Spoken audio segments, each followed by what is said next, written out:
प्यारे तलबा और तालिबात, अस्सलाम वालेकुम। आज अक्टूबर की 18 तारीख है।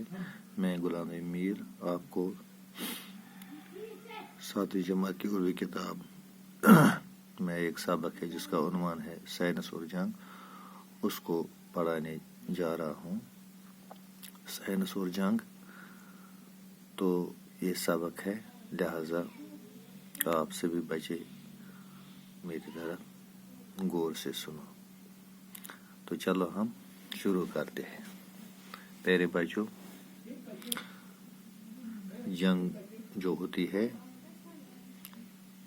उससे कितनी तबाहकारियाँ होती है, और जो आज के ज़माने में जंग छिड़ी जाती है उसमें साइंस का बहुत बड़ा अमल दखल है, क्योंकि साइंस ने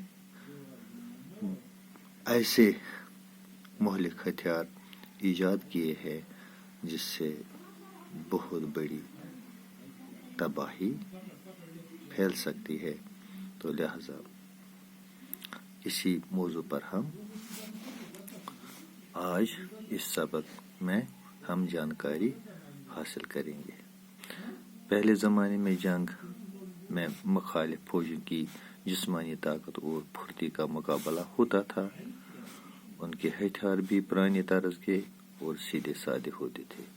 जीत उसकी होती थी जिसकी फौज तादाद में और ताकत में बेहतर होती और हथियारों को इस्तेमाल करने की मशक में ज़्यादा माहिर होती।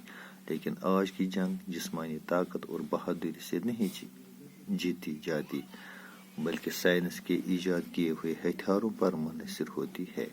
ये कहा जाए तो गलत नहीं होगा कि मौजूदा दौर की जंग फौजों की जंग नहीं, साइंस की जंग है। जिस मुल्क के पास ज़्यादा मुहलिक हथियार हैं वो दूसरे को शिकस्त दे सकता है।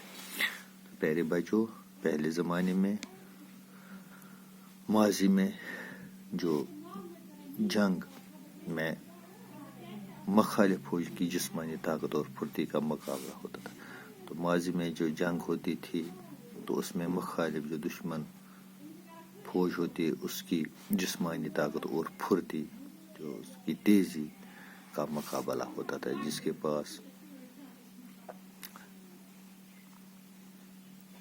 ऐसी फौज होती जो जिस्मानी ताकत रखती और उनकी फुर्ती चुस्ती होती है, उनके हथियार भी पुराने तर्ज के और सीधे साधे होते। उनके जो हथियार इस्तेमाल में जो लाते थे वो सीधे साधे होते थे। जीत उसकी होती थी, उस फौज की जीत होती थी, उस मुल्क की जीत होती जिसकी फौज तादाद और ताकत में बेहतर होती।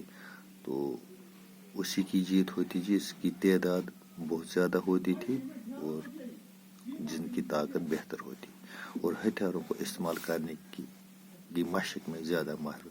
जो उनके जो हथियार होते थे जंग में जो इस्तेमाल किए जाते थे, जो जिस फौज को उन हथियारों की इस्तेमाल करने की मशक बार बार काम करने में जो उनको लाया जाता था उनमें माहिर होती। लेकिन आज की जंग जिस्मानी ताकत और बहादुरी से नहीं जीती जाती। जो आज की जंग है वो जिस्मानी ताकत और बहादुरी से नहीं जीती जाती, बल्कि साइंस के ईजाद किए हुए हथियारों पर मुनहसर। आज की जो जंग है ये साइंस के ईजाद किए हुए जो साइंस ने जो हथियार ईजाद किए हैं, हथियार ईजाद उन पर मुनहसर है, उन पर उनका दारमदार है। ये कहा जाए तो गलत नहीं होगा। अगर ये कहा जाए कि ये गलत नहीं कि मौजूदा दौर की जंग फौजों की जंग, मौजूदा जो दौर हाजिर की जंग है वो फौजों की जंग नहीं है, बल्कि ये साइंस की जंग है।